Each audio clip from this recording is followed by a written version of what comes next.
Hello, and welcome to the DCIFF Film Chat Podcast. I'm Erin DeVos, and I'll be your host for this season.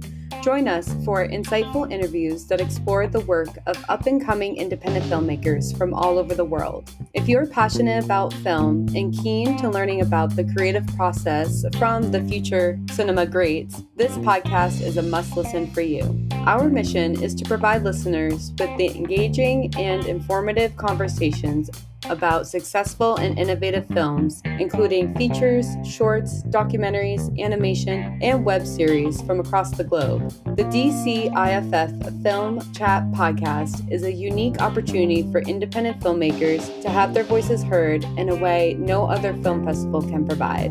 You can listen to the DCIFF Film Chat Podcast on all podcast platforms or visit our website at DCIFF-indie.org/DCIFF-podcast. Thank you.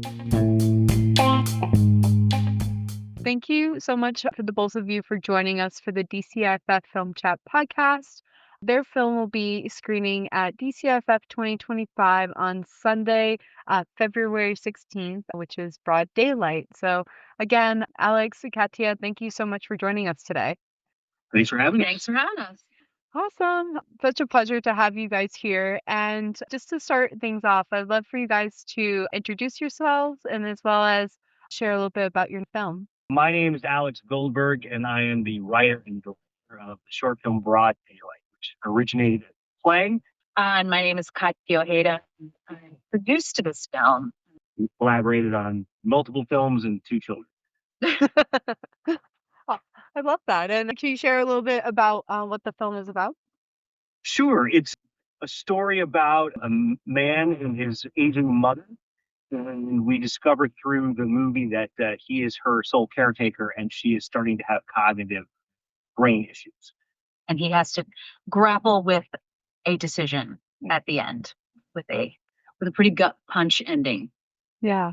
No, as someone who's seen the film, like I can totally understand that. And there's so many different dynamics I'd love to dive into there. So thank you for sharing. And what ultimately inspired you to, well, knowing that there's so many questions I want to ask, but knowing that this started off from a play and you created it into a film, what made you want to, transition or evolutionize it into this way?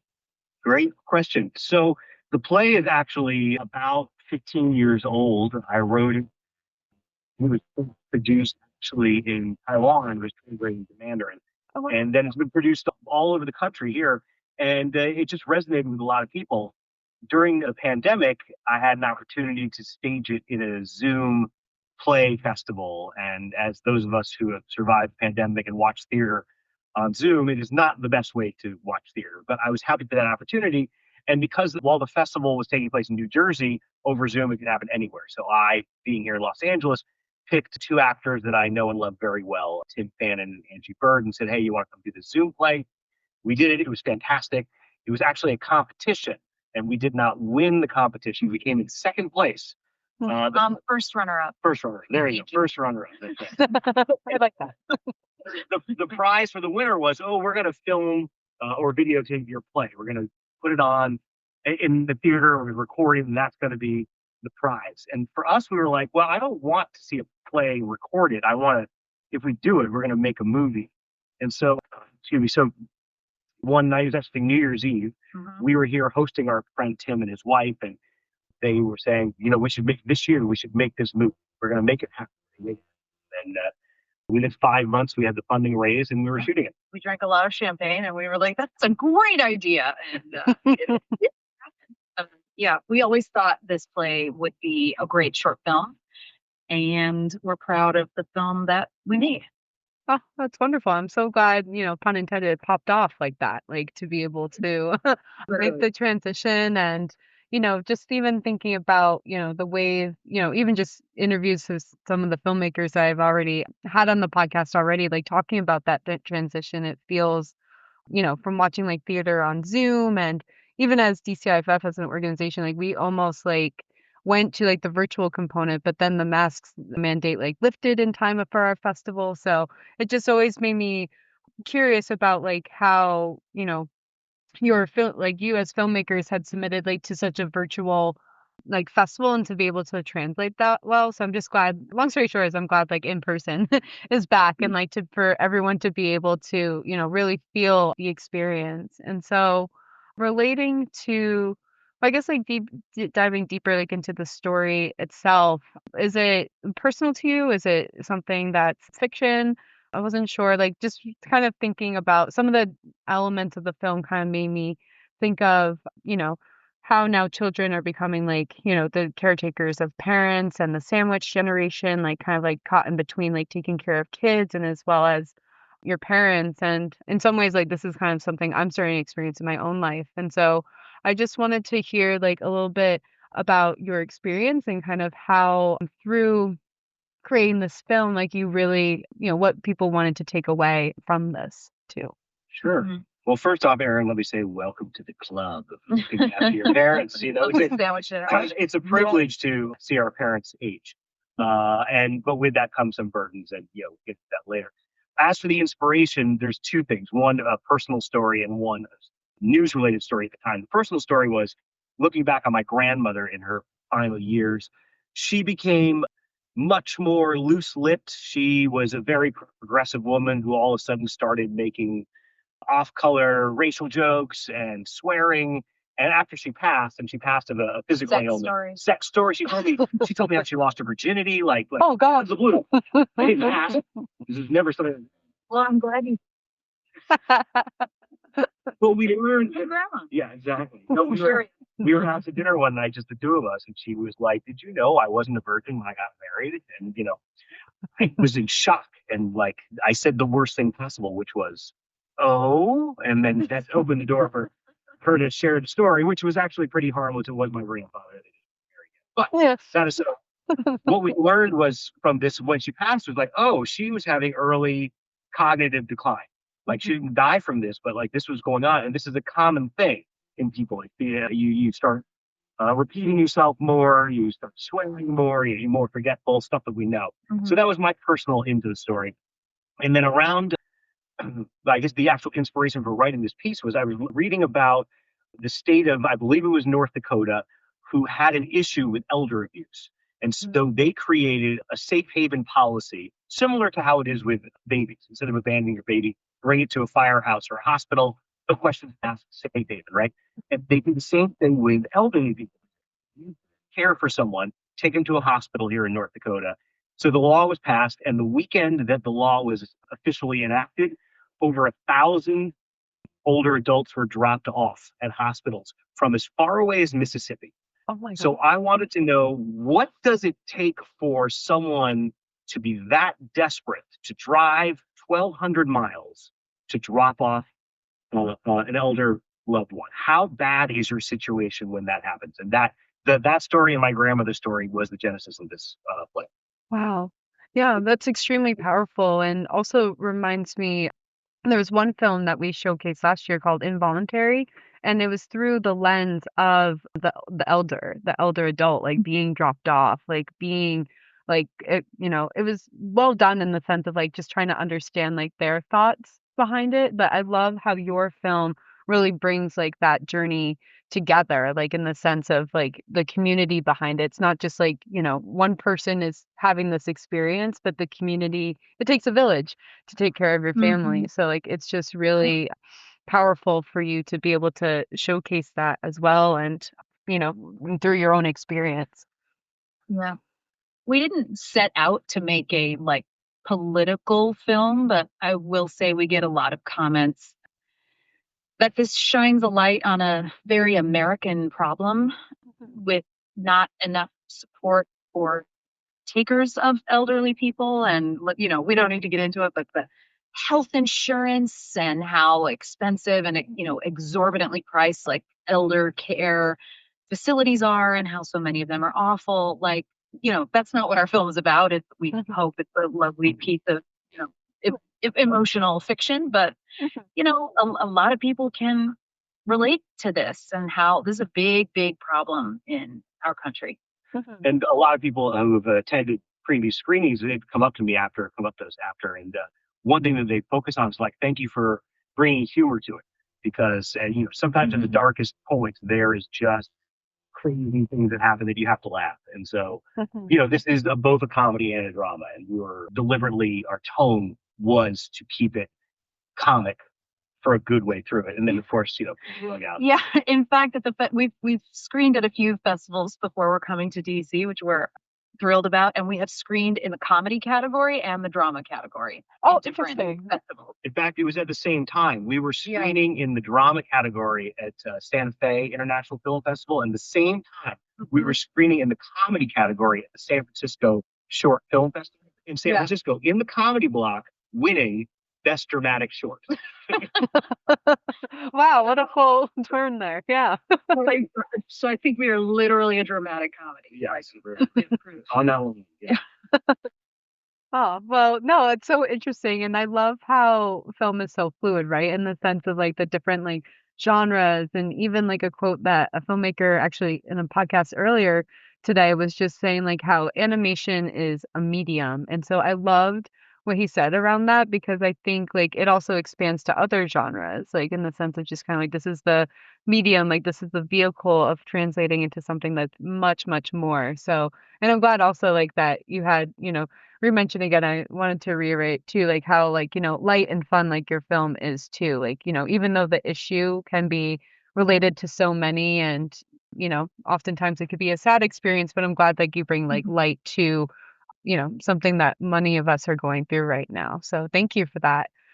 And so another question that I was just thinking of too. So knowing, Alex, you directed, Catia, you produced, like how, and you guys are married too, like how was that dynamic for you? Is this something that you both had created together before, or, even working on new projects? I'd love to hear, that relationship and also the creative process that you two had, weaved in together.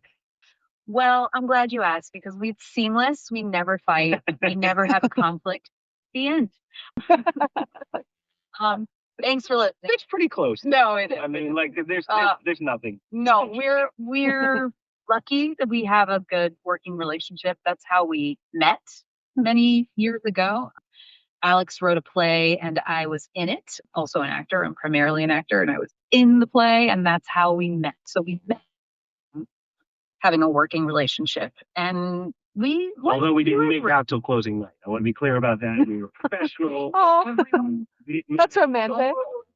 But did they make out before closing night? And now you know. Waited until closing night. It was very professional. Showman. Yeah. I think we work. How do we work well together? I would like to say so this is the first time that, and she's helped produce before. We both have worn producer hats, but this is the first time in broad daylight that Catia has just produced and not acted. Mm-hmm. And so going back to when she acts in my pieces, whether it's theater or film, one thing that's really amazing that she has taught me that other actors have now echoed is, if she is having trouble memorizing the lines are poorly written. And that is something that I wasn't aware of as a writer. But she can, when we shot our feature Closure, we had some days where we're doing 5, 6, 7 pages of dialogue in one day. We did more than that. Oh yeah, a couple of them. But and she is usually always very good at memorizing lines. But when she stumbles, I now look at the line and I'm like, how is this written? What have I done wrong? So really, and now other actors that tell them the story, they're like, yeah. Usually, if I can't memorize the line, there's something wrong with the logic behind it. And I just make Alex better, apparently. That's just No, learning through each other. It's always, exciting for me to hear like the different dynamics and, how everyone like, came to meet each other. So that's awesome. And yeah, I generally enjoy working together, and we look for any opportunity to do so. Yeah, one trick we do, I'm sure there's other couples that work together, is we try to set an hour of the night where we stop talking about work. And we're just, we have 2 kids, we have, a whole domestic life. And so we'll be like, okay, 8:30 p.m. is the cutoff. I mean, obviously that goes away during like actual production when all hell breaks loose, as we all know what it's like. But like, in pre-production or, regular life, we like that trick. Yeah. 9 p.m. we're cutting it off, Right. No, always good to have that balance for sure. Yeah. Um, yeah, and so thinking about also like the film again, like, or, even like the different, aspects of production, like what would you say were some of the challenges or successes that you had, whether it was like producing this film or, kind of like landing like a shot like just right? Like I'd love to hear kind of, what that experience was for you. No, I mean, sorry, you want to go first. You go ahead. So one of the challenges, which isn't really a challenge, was we're working with an actor who's in her 80s. Angie Bird is super smart. She is working as hard as she has worked her entire career. It's not harder. She's had some big breaks in the past few years, but but this is a lot. We shot it in like 3 days. 2 of the days were outside. And in Los Angeles, it tends to get hot. Summer usually kicks in late June, early July. And we're raising money and this sort of stuff. And we're like, we need to shoot this before it gets hot, or we have to wait until November, or else we're going to kill Angie Bird. Like that was like we shot it, we got the money and we shot it. I believe it was the third week of June. And we shot it, the exteriors in Pasadena, and it was gorgeous. I think that was like 72 or 73. And then the week after we wrapped, it was like 95 out. And so that was a challenge, just like getting there. Like this is our window. The window's going to close, and then we have to wait. Nothing is coming to mind. No specific challenges. I mean, just your basic indie gun and run film challenge. Like, how do we get all this done? And like, I mean, now that it's in the can, it doesn't matter anymore. It's also a question of like, how much do you permit? How much do you not permit? We had a lot of walk and talk exteriors in neighborhoods. And as producer managing the budget, I'm like, I don't think we need to say anything. We can just get it.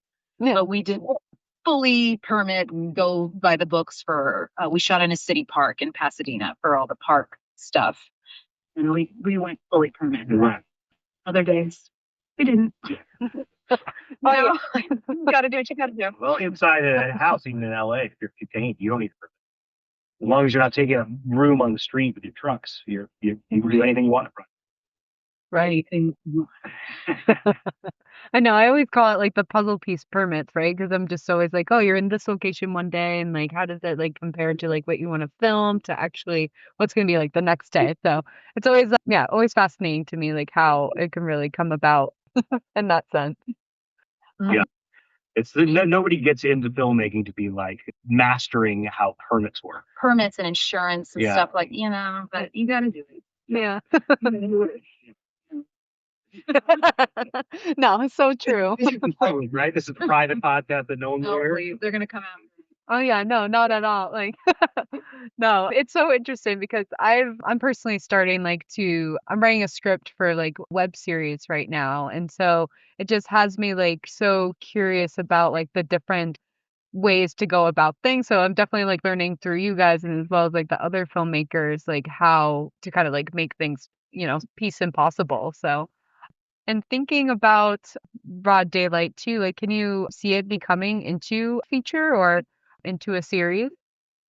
I mean, it's totally possible. That's not our vision for this particular project. And I know I'm a weirdo, but I really love the short film format. And I think some stories just lend itself perfectly to a short film. And I'm really proud of our little short film. And I feel for this particular project, I don't see it going bigger. We have bigger ideas. We're working on a feature right now. We got tons of ideas. But for this particular project, I wouldn't say so, but you never know. Why? Do you want to pay us to do that? Because then we absolutely will. Yeah, that's right. Yes. I say, I wish I had the funds to. Absolutely. Yeah. But yeah, no. We do that. You can absolutely make it into a feature. If you want Broad Daylight, the musical on Broadway, then yes, we could do that. Oh, wow. Yeah. No, I mean, like, that'd be cool to, pitch it to, theater and see, like, how that would, come. Well, it started off in theater. So, like, for it to, like, translate back in some way would be really fascinating. It's funny. It's still going as a play. And oh, it is. Oh, okay. Yeah. In April, there's 2 productions going at the same time, just randomly. So it's Yeah, the play is still going. Okay. It's interesting to see them in tandem because it is different. It's a different genre. You can't just take your play script and make a film out of it. It just doesn't work that way. And I'm sitting in on the panel at the DCIFF, translating works from one medium to the other. And I'll go into detail about that, about how it's basically recreating a piece of art in a different medium. It's not just translating it. You're making it new. You're breaking it down and rebuilding it. Mhm. No, it's so true. And that was actually like, I was just about to bring that up too, like how like you're one of the panelists like in one of our seminars talking about that. And I know, we'll give like a little sneak peek for folks here, like who are Sure. listening, but I just wonder, yeah, like just a little bit like talking about that process. Cause like, to go from like, the script to having the vision of theater to then film, page to screen in some ways is so different. And is there like a certain process that whether like you saw within the script of, the theater script that then like translated to film? Like, was there something that you had mixed out in that way? Yeah, I guess like what in the way like made it like, I guess like, yeah, come out to be that the way that it is from that script. Sure. Well, theater in general, and this is not all theater, but in general is text-based, word-based, dialogue-based. Mhm. So when you go to see most plays, they are conversational and people talk about things, and that's normal. When you see film, it's visual-based. You're looking at imagery. Your eye is being directed to look at things by the filmmaker. Mhm. Here, you get an entire stage to look around and look what you want. So there's that element of what do I want you to. Now, the play Beverly is all set at there's a whole genre of beautiful park bench plays, and they're easy to produce because all you need for your set is a park bench. Mhm.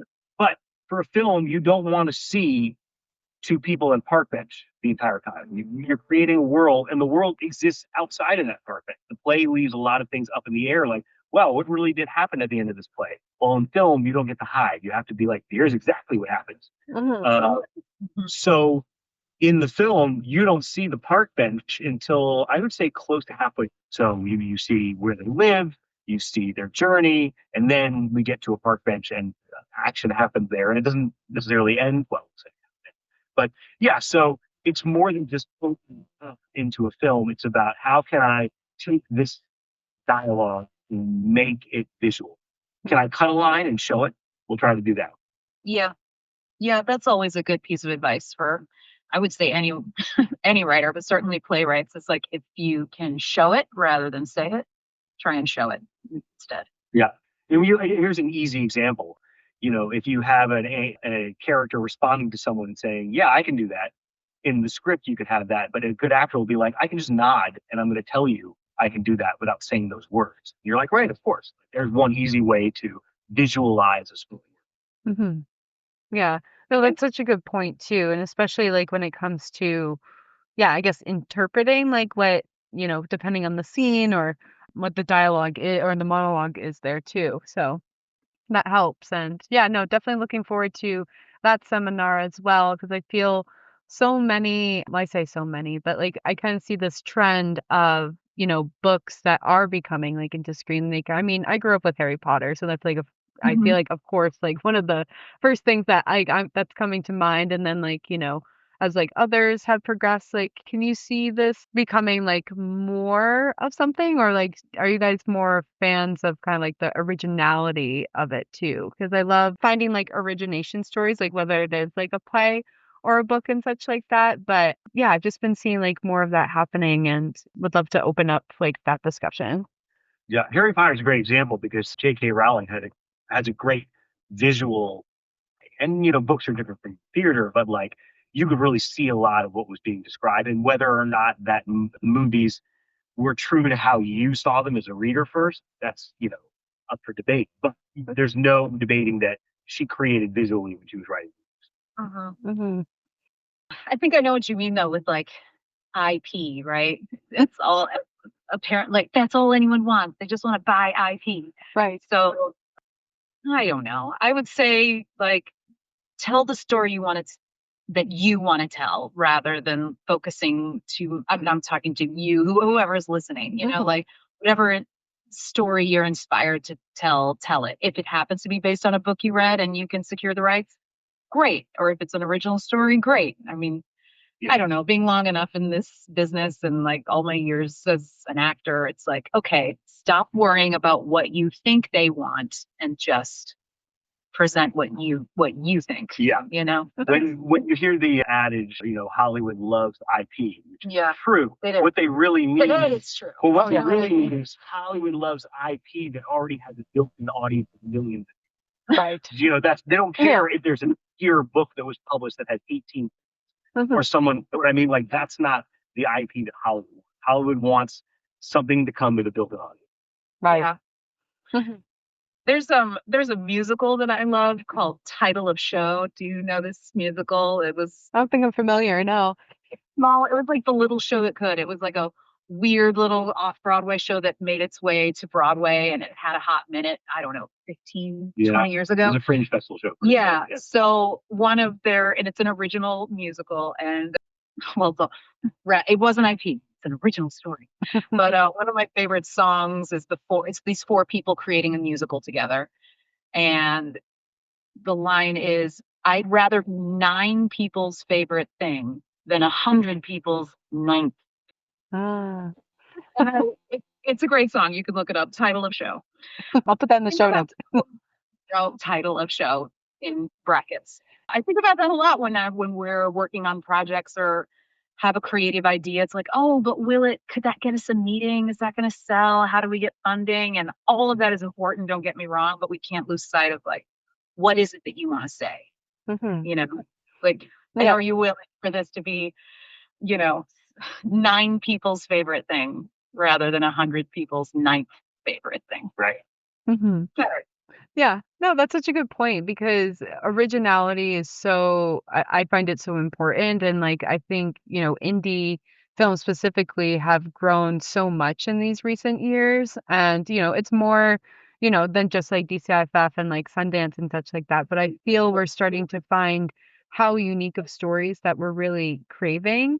Like whether it is like Broad Daylight, for example, or there's this recent like indie film that came out. It was called like Real Pain that recently was showcased in Sundance. And so just hearing like these different types of relationships that we don't normally see that I think people are just really eager to hear right now. Like I know like Onyx Storm is like the next, or Onyx Storm. I think that's like the book that's out right now that I feel like eventually is going to become a film series and everything. So but I think like you highlighted such a good point there is just, I'd rather I can't, quote you word for word there, but like, like the original, like you want to be able to find that story that's, true to you and that like, you can build for yourself, at least at the end of the day. It's just, that being proud of yourself for what you accomplished. And the short film genre, which I truly love, is such a great format to do that. It's a small, it's a small slice of life, Yeah, but highly competitive as we're learning. Oh, well, yeah. Short films are also, we shot ours during the strikes. the writers and actors strikes last year. And we learned that we weren't the only ones to make short films in right. There was a big rise in films. And like, so we're very fortunate to get into the festivals we got into. Yeah. Like very great. DC, I'm super happy because I'm from DC, but also we were at the festival in 2018 with our feature Closure that premiered here. That's right. So I think there's a little bit of, homecoming and like, I don't know, favoritism. I do believe that Broad Daylight stands on its own, but I was like, I'm just so happy to be back in DC. Hometown. Yeah. Yeah, no, we love that for you too. And, to welcome you guys back, like as DCIFF alum. So it's truly awesome. And, to be able to have you guys on the podcast and talk about your story and more of that. So amazing. Yeah, I think this has been a really great conversation and thank you guys for joining me. Is there anything that I may not have asked or that we didn't talk about that you wanted to share? I think that should cover it. I mean, I feel good. Yeah. I mean, this interview is already twice as long as the movie. I don't want to give away.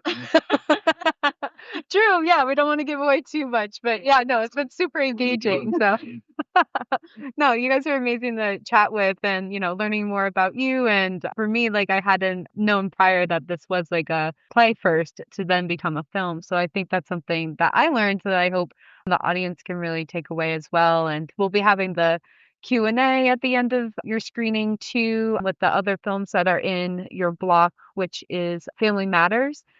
Yeah, so that'll be on Sunday, February 16th.